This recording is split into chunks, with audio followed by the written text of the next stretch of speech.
வாழ்க வையகம், வாழ்க வளத்துடன். ஆசி பாட்காஸ்டை கேட்டுக்கொண்டிருக்கக்கூடிய my dear brothers and sisters, I wish you all success. By the grace of divine power you can achieve so many great things in this world. எல்லாம் வல்ல இறைவனருளால் அரிய பெரிய சாதனைகளை படைக்க பிறந்திருக்கக்கூடிய அன்பு சகோதர சகோதரிகளே, நீங்கள் அனைவரும் வாழ்விலே வெற்றி பெற இயற்கை என்ற பேராற்றல் துணை புரியும் என்று கூறிக்கொண்டு, நாம் இந்த பிரபஞ்சத்தினுடைய இரகசிய விதி என்ன என்று பார்க்கும்போது, அதைத்தான் விவேகானந்த பரமன், நாகார்ஜுனர், ஆதிசங்கரர் இவர்களெல்லாம் என்ன சொல்ல முயன்றார்கள் என்று பார்க்கும்போது, அன்ஷேக்கபிள் பிலீஃப் வரணும் நமக்கு. இந்த பிரபஞ்ச விதியிலே இது முக்கியமான விதி. அது மட்டும் இல்லாமல் இப்போது நேர்மறையான எண்ணங்களை பற்றி பலவிதமான ஆய்வுகள் நடைபெற்று வருகின்றது. அவற்றிலே குறிப்பிடத்தக்க வகையிலே சொல்ல வேண்டும் என்று சொன்னால், உங்களுக்கு பணம் தேவை என்றால் ப்ரேயர் பண்ணும்போது ஐ வாண்ட் மணி அப்படின்னு சொல்லக்கூடாது. அது பாசிட்டிவ் அப்ரோச் கிடையாது. நம்ம பாசிட்டிவ் அப்ரோச் என்ன என்று பார்க்கும்போது, I am receiving money by the grace of Almighty continuously, abundant of money I have received. அப்படி நடந்து விட்டது போல நினைத்து சொல்ல வேண்டும். நடந்து கொண்டே இருப்பதாக நம்ப வேண்டும். தொடர்ந்து வெற்றி பாதையிலே செல்வதாக நாம் நம்ப வேண்டும். எந்த சக்தியும் குறுக்கீடாக நிற்க முடியாது என்பதிலே அசைக்க முடியாத நம்பிக்கை நமக்கு வர வேண்டும். அப்படி அசைக்க முடியாத நம்பிக்கையோடு கன்சிஸ்டன்சி, கொஞ்சம் சின்ன சின்ன இடையூறுகள் வரும்போது பிரயாணம் தடைபடாமல், பிரயாணத்தை நிறுத்தி விடாமல் தொடர்ந்து பிரயாணத்தை மேற்கொள்ள வேண்டும். க்ரோயிங் தொடர்ந்து நடக்க வேண்டும். அப்படின்னா என்ன பண்ணணும்? அதுக்கேற்ற மாதிரி திங்கிங் வேணும். அந்த க்ரோயிங் ப்ராசஸ், க்ரோத் ஓரியன்டாக நம்ம வரணும் அப்படின்னு சொன்னால் அதுக்கேற்ற மாதிரி புக்ஸை ரீட் பண்ணணும், அதுக்கேற்ற மாதிரி ஆடியோ புக்ஸ் கேட்கணும், அதுக்கேற்ற மாதிரி ஃப்ரெண்ட்ஸை தேர்ந்தெடுத்து பழகணும்.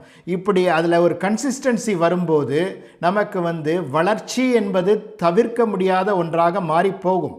அதனால் பிரபஞ்ச விதி என்ன சொல்கிறது என்று பார்க்கும்போது, நீங்கள் எங்கேயும் நிற்க வேண்டாம், எதை பார்த்தும் பிரமிக்க வேண்டாம், தொடர்ந்து வீறு நடை போடுங்கள், தொடர்ந்து வெற்றி பாதையிலே நீங்கள் செல்லலாம்.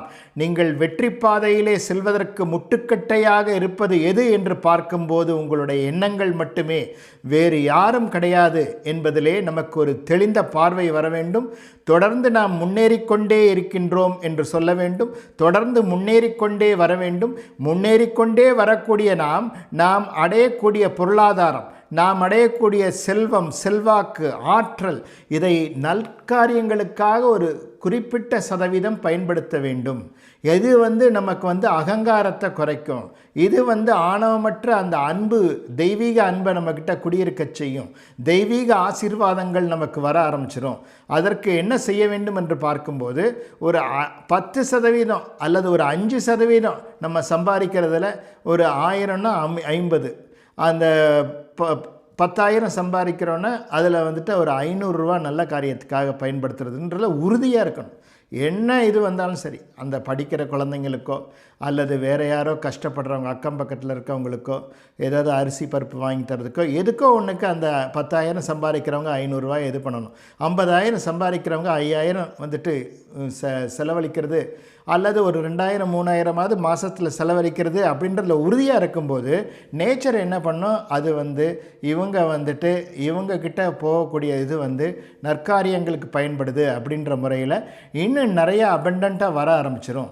அதனால் பிரபஞ்ச விதி, இரகசிய விதி என்ன என்று பார்க்கும்போது, நம்முடைய வளர்ச்சிக்கு யாரும் குறுக்கீடாக இருக்க முடியாது. மேலும் நாம் மற்றவர்கள் வளர்ச்சிக்கு நாம் உதவக்கூடிய வகையிலே இருக்கும்போது பிரபஞ்ச சக்தி நமக்கு கிடைத்து கொண்டே இருக்கும். அது கற்பனைக்கு அப்பாற்பட்ட அளவிலே கிடைத்து கொண்டே இருக்கும். அப்படி கிடைக்கக்கூடிய ஆற்றலை நாம் தொடர்ந்து வெளிப்படுத்தி கொண்டே வரும்போது வளர்ச்சி என்பது அபரிமிதமாக மாறும். அப்போ நம்ம மைண்ட் செட் மாறும். அப்படி மைண்ட் செட் எப்படி மாறும் அப்படின்னு பார்த்தோன்னா, ஸ்கேசிட்டி மைண்ட் செட், எனக்கு இது நடக்கலை, அது நடக்கலை, இது இல்லை, அது இல்லைன்னு சொல்கிறது போய் அபண்டன்ட் மைண்ட் செட் வந்துடும். நல்லா எல்லாமே நல்லா நடந்துக்கிட்டு இருக்கு, all is well in my world, all are good in my world அப்படி சொல்லி ஒரு பெரிய ஒரு பூரிப்பு நம்ம இடத்துல ஏற்படும். அது தொடர்ந்து வளர்ச்சிக்கு உதவும். எந்து தான் ரொம்ப முக்கியம் நமக்கு.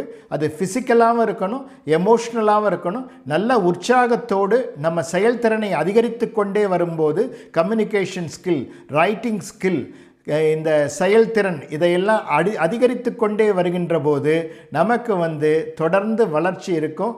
இதுதான் பிரபஞ்ச நியதி. இதை தான் பல வல்லரசு நாடுகளில் வாழக்கூடிய மக்கள் செய்து கொண்டிருக்கிறார்கள். அதனால் லோ மூடுக்கு போகாதீங்க, நல்ல ஃப்ரீக்குவன்சியில் இருங்க. எல்லாமே வைப்ரேஷனுக்கு கட்டுப்பட்டு தான் நடக்குது. எல்லாம் நம்ம வைப்ரேஷன் தான் முக்கிய காரணமாக இருக்குது. அதனால் நம்ம வைப்ரேஷனை ஃபுல்லாக பாசிட்டிவாக நம்ம மாற்றுவோம். எல்லாம் பாசிட்டிவாகவே நடக்கும் என்று கூறிக்கொண்டு இந்த பிரபஞ்ச விதியை புரிந்து கொண்டு செயல்படுமாறு கேட்டுக்கொள்கிறேன். எனக்கு அது வேணும் இது வேணும்னு கேட்காதீங்க. எல்லாவற்றையும் அடைவதற்கு தகுதியானவன் என்பதை நாம் முழுமையாக நம்பிவிட வேண்டும். அப்படி நம்பிவிட்டு நாம் அந்த நம்பிக்கை நிறைந்த முறையில் நம்முடைய பாதங்களை எடுத்து வைக்கும் போது, செயல்களை தொடர்ந்து ஆற்றும் போது இயற்கை என்ற பேராற்றுடைய ஆசீர்வாதத்தை பெறுவோம் என்று கூறிக்கொண்டு இதை கேட்டுக்கொண்டிருக்கக்கூடிய நீங்கள் அனைவரும் ஆசீர்வதிக்கப்பட்டவர்கள்தான் என்று கூறி உங்களை வாழ்த்தி வணங்கி நிறைவு செய்கின்றேன். வாழ்க வளத்துடன்.